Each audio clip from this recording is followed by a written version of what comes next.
নমস্কাৰ, মই কস্তুৰী বৰা। মই পুনৰবাৰ আপোনালোকক স্বাগতম জনাইছোঁ কুহিপাত FB পেজটিলে আৰু লগতে স্বাগতম জনাইছোঁ কুহিপাত YouTube চেনেলটিলে। আজি মই আপোনালোকৰ মাজলৈ লৈ আহিছোঁ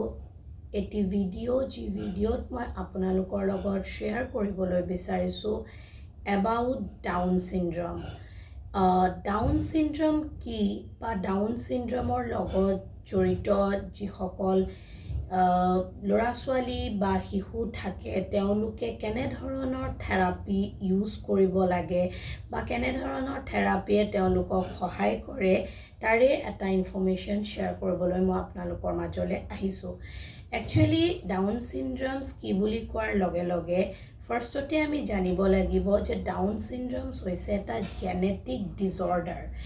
য'ত ডিজৰ্ডাৰ ৰিলেটেড শব্দটো আছে তাত স্পেচিফিকেলি কিছুমান বিশেষ চিণ্ড্ৰমছ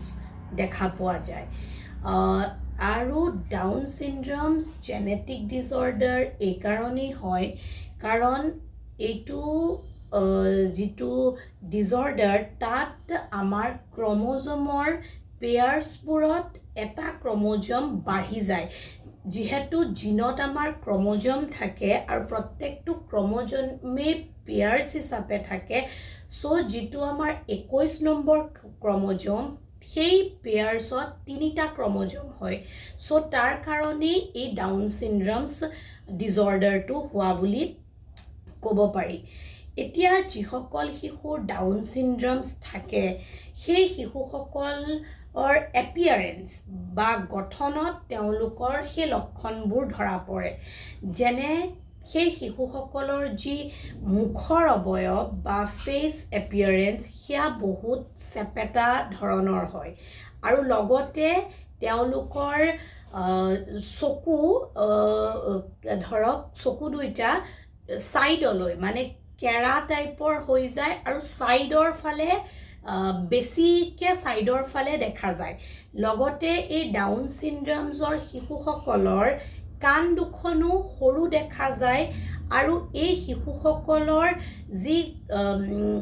শাৰীৰিক গঠন সেই শাৰীৰিক গঠনো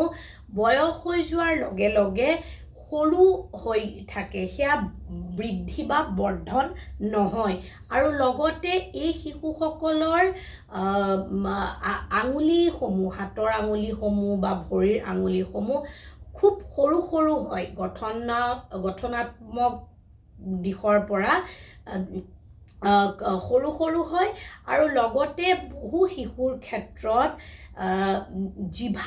জিভাখনৰ বাহিৰলৈ ওলাই যোৱাৰ ধৰণৰ অৱয়ব বা তেনেধৰণৰো হোৱা এই ডাউন চিণ্ড্ৰমছৰ ক্ষেত্ৰত দেখা পোৱা যায়। আৰু বেচিকেলি এই শিশুসকল যিসকল ডাউন চিণ্ড্ৰমছত ছাফাৰ কৰে তেওঁলোকৰ যি গ্ৰাছ মটৰ লেভেল এক্টিভিটি হয় সেইবোৰত তেওঁলোক খুব বেছি পৰিমাণে প'ৰ হোৱা দেখা যায়। তেওঁলোক বহু পৰিমাণে পঢ়া শুনাৰ দিশৰ পৰাই হওক বা আদাৰ যিবোৰ এক্টিভিটি লাইফ স্কিল এক্টিভিটিবোৰ কৰিব লাগে ডে টু ডে লাইফত তাতো তেওঁলোকৰ অসুবিধা হোৱা দেখা যায়। আৰু এই যি শিশুসকলৰ যিখিনি মই কথা কৈছোঁ যে এই ডিজৰ্ডাৰটো বেচিকেলি জেনেটিক্স বা হেৰিডিটি ফেক্টৰৰ কাৰণে হয়, তো বহুত ক্ষেত্ৰত কাৰোবাৰ আনুবাংশিক কাৰণত হয়তো বহুত আগতে তেনেধৰণৰ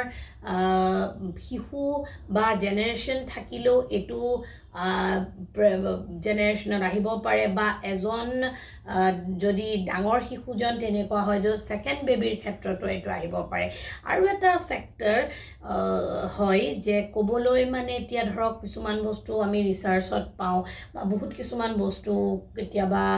ভুলবশতঃ কণ্ট্ৰভাৰ্চিয়েলো হৈ যায়, কিন্তু যিমান দূৰ অধ্যয়ন আৰু মনোবৈজ্ঞানিক দৃষ্টিভংগীৰ পৰ্যালোচনা বা স্ৰোতে কয় সেই হিচাপে যিসকল মহিলাই 35+ কনচিভ কৰে সেই মহিলাসকলৰ ক্ষেত্ৰত বিশেষকৈ মানে দেখিবলৈ পোৱা যায় বুলি কিছুমান অথেণ্টিক ৰিচাৰ্চ বা মানে ভেলিড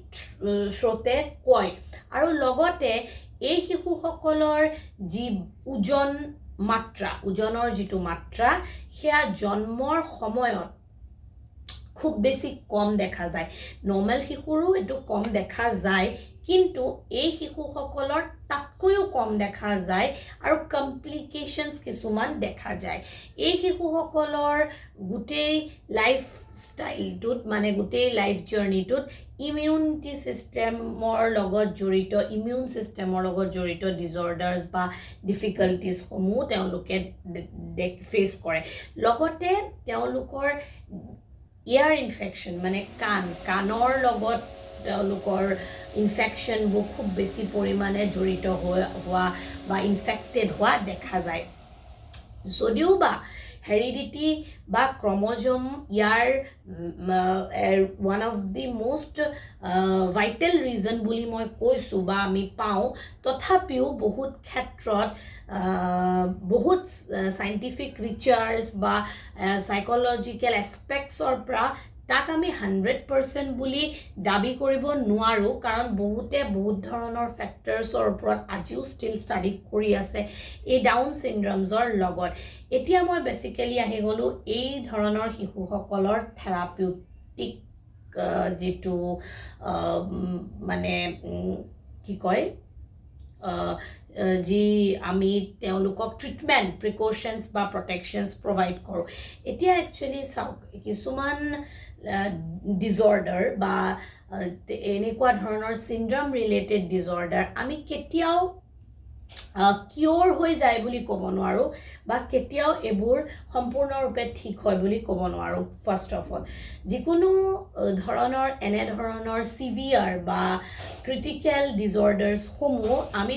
মাত্ৰ মেনেজেবল কৰি ৰাখিব পাৰো আৰু হেতুৱে বহুত ডাঙৰ কথা যে এই শিশুসকলে তেওঁলোকৰ লাইফ জাৰ্নি এই মেনেজেবল ৱে বা সাপোৰ্ট থেৰাপি কিছুমানৰ দ্বাৰা বা সাপোৰ্ট স্কিলছ থেৰাপিৰ দ্বাৰা তেওঁলোকে এবোৰ লাইফত পায় আৰু তেওঁলোকৰ লাইফটো মেনেজেবল হয় সো তাৰ ভিতৰত physiotherapy one of the most মানে প্ৰিফাৰেবল থেৰাপি বুলি ক'ব পাৰি ডাউন চিনড্ৰমছৰ ক্ষেত্ৰত যিখিনি ফিজিঅথেৰাপিষ্ট জনে কৰে নেক্সট আহি গ'ল অকুপেশনেল থেৰাপি বা লাইফ স্কিল থেৰাপি যি ডেফিনেটলি এজন থেৰাপিষ্ট বা সাইকোথেৰাপিষ্টে আপোনাক প্ৰভাইড কৰিব ঠিক তেনেদৰে আৰু এটা বস্তু আপোনালোকক প্ৰভাইড কৰিব লগা হয় স্পিচ থেৰাপি যি ডেফিনেটলি আপুনি সাইকোথেৰাপিৰ লগতো এডেবল হয় এটো আপোনাক প্ৰভাইড কৰে আদাৰৱাইজ নহলে কোনোবা স্পিচ এক্সপাৰ্ট বা স্পিচ অনলি থেৰাপিষ্ট যিসকলে এই ক্ষেত্ৰত প্ৰেক্টিছ কৰে তেওঁলোকে আপোনাক এই ক্ষেত্ৰত সহায় কৰিব পাৰে সো এনেকুৱা ধৰণৰ ডিসঅৰ্ডাৰ্স সমূহ যদি আমি ফেস কৰো বা আমি দেখা পাওঁ তো ডেফিনেটলি আমি কাৰো কথা এবাৰলৈও নাভাবি আমি ইমিডিয়েটলি ইয়াৰ ইনিশিয়েল স্টেজত প্ৰিকশনছ বা প্ৰটেকশন বা থেৰাপি খিনি ষ্টাৰ্ট কৰাটো বেছি ফ্ৰুটফুল হয় বিকজ প্ৰলংগিং টাইমত আমি যিমান বস্তুবোৰ ডিলে কৰো তিমানেই এডাপ্টিভ আৰু তাৰ দ্বাৰা যিখিনি বেনিফিট আমি পাব লাগে সেইখিনি আমি কমকে পাম এম শিওৰ হেতু সবে জানি বা হেতু মই ৰিপিট কৰাৰ কথা নহয় বাট ফৰ মাই ভিডিঅ' এৱাৰনেছ বা ফৰ মাই এৱাৰনেছ মই এইটো ক'ব বিচাৰো যে যিসকলে আজিও এই বস্তুখিনিৰ লগত ডিল কৰি আছে বা সাফাৰ কৰি আছে যদি ধৰকচোন কেতিয়াবা এনেকুৱাও হয় যদি আমি এবাৰত ভাল ফল নাপাওঁ বা এবাৰত আমাৰ মনটো স্যাটিসফাইড নহয় তো বেটাৰ আমি আৰু এটা অপশনছ বা সেকেন্ড অপশন এটা ট্ৰাই কৰিব লাগে সো যাতে আমি এইখিনিৰ পৰা সেই শিশুসকলক যাৰ একো ধৰক ভুল নাই দুখ নাই বা তেওঁলোক যাৰ কাৰণে সাফাৰ কৰে তেওঁলোকক যাতে আমি ৰিলিভ অলপ হলেও দিব পাৰো আৰু তেওঁলোকৰ লাইফটো যাতে আমি মেনেজেবল কৰি ৰাখিব পাৰো তাৰ কাৰণে আমি ভাবিব লাগে আৰু সকলোৱে সেইখিনি ষ্টেপ যাৰ লগত হৈ থাকে তেওঁলোকে সেইখিনি খুব ইজিলি ইনিচিয়েল টাইমতে লৈ লোৱাটো বেটাৰ বুলি মই ভাবোঁ সেয়ে আশা কৰোঁ এই ভিডিঅ'টোৱে অলপ হ'লেও মোৰ ভিউৱাৰ্ছখিনিক ইনফৰমেশ্যন প্ৰভাইড কৰাত হেল্প কৰিলে চ' পুনৰ এটি নতুন ভিডিঅ'ৰ সৈতে আপোনালোকক মই পোৱাৰ প্ৰতিশ্ৰুতিৰে আপোনালোক সুস্থ থাকক সবল থাকক সুখী থাকক হাঁহি থাকক সম্পৰ্কবোৰ মধুৰ আৰু সম্পৰ্কৰ মাজৰ এনাজৰীডাল মজবুতকৈ বান্ধি ৰখাৰ প্ৰয়াস কৰি গৈ থাকক লগতে আপোনালোকৰ যদি কুহিপাত FB পেজটি ভাল লাগে বা ইউটিউব চেনেলটি ভাল লাগে তেন্তে ডেফিনেটলি আপোনালোকে ফ'ল' কৰিব লাইক কৰিব ছাবস্ক্ৰাইব কৰিব কমেণ্ট কৰিব লাইক কৰিব লগতে আপোনালোকে বেল আইকনটো প্ৰেছ কৰিব দেন ইমিডিয়েট নটিফিকেশ্যন ৰিচ কৰিব পাৰিব আৰু যদিহে আপোনালোকে মোৰ লগতো পোনপটীয়া ভিজিট কৰিব বিচাৰে দেন ডেফিনেটলি আপোনালোকে আপোনালোকৰ প্ৰব্লেমছবোৰ একৰ্ডিং টু চাইক'লজিকেল পাৰ্চপেক্টিভৰ ফালৰ পৰা যদি সলিউশ্যন বিচাৰে দেন আপোনালোকে মোক ডাইৰেক্টলি ইনবক্সত কণ্টেক্ট কৰিব thank you so' very much giving you valuable time to watch my video' Har Har Mahadev